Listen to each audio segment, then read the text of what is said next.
जब हमने शुरुआत करते हुए गुरु की बात करी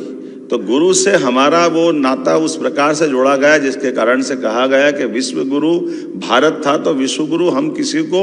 गुरु शिष्य के नाते से देखने नहीं जा रहे। विश्व गुरु मतलब वही बात जिसके आधार पर जाना जाता है कि अंधेरे से प्रकाश की ओर जाने वाले व्यक्ति को हम गुरु कहते हैं, जो हमारे जीवन के अंधकार को प्रकाशमय कर दे, उसी को गुरु कहते हैं। इसलिए हमने वाइस चांसलर का नाम बदल करके कुलगुरु करने का प्रयास किया, ये हमारे अपने उच्च शिक्षा शैक्षणिक संस्थान में। और मुझे आनंद तो तब आया कि जवाहरलाल नेहरू यूनिवर्सिटी जैसे लोगों ने भी हमारे वहाँ का नाम भी बदल गया। तो ये अब अपनी यात्रा कहाँ से कहाँ जा रही है, अपनी मध्य प्रदेश से दिल्ली की तरफ ये यात्रा से आखिरकार वो सब प्रकाश दिया जिसकी आवश्यकता है। मैं महामहिम को धन्यवाद देना चाहूँगा, आपकी मौजूदगी में निर्णय हुआ और यहाँ फलीभूत हुआ और आगे तक चलता गया, उसका जो आनंद दिख रहा है। इसीलिए जब हमारे यहाँ 10,000 से ज़्यादा शैक्षणिक संस्थाओं में जब हमारी NEP 2020 के पाठ्यक्रम के हिसाब से पुनर्गठन की दिशा में आगे बढ़ गए, हमारे सांदीपनि विद्यालयों में लगभग उसमें 220 से ज़्यादा विद्यालयों के अंदर कक्षा 6 के बच्चों को भी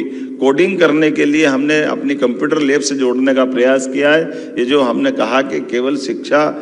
केवल कागज की डिग्री लेने के लिए नहीं हो, उसका जीवन में उपयोग हो और भविष्य की चुनौतियों से वो लड़ने में या उसको समझने में समर्थ हो। इसलिए AI, data science, machine learning, cloud computing, biotechnology, green energy, आज का जो समय चल रहा है वाकई, अब मैं इसको सरल शब्दों में यही कह सकता हूँ, आजकल करेंसी का जमाना है, लेकिन ये मान के चले कि स्किल ही करेंसी है, ये भारत वालों को मालूम था। इसलिए भारत के लोगों की दृष्टि के हिसाब से आज हम अपने स्किल पे ही जा रहे हैं। जब हम स्किल की तरफ चलेंगे तो आज के समय में इनोवेशन की तरफ भी आना पड़ेगा और इनोवेशन में हम सब प्रकार से बढ़ रहे हैं।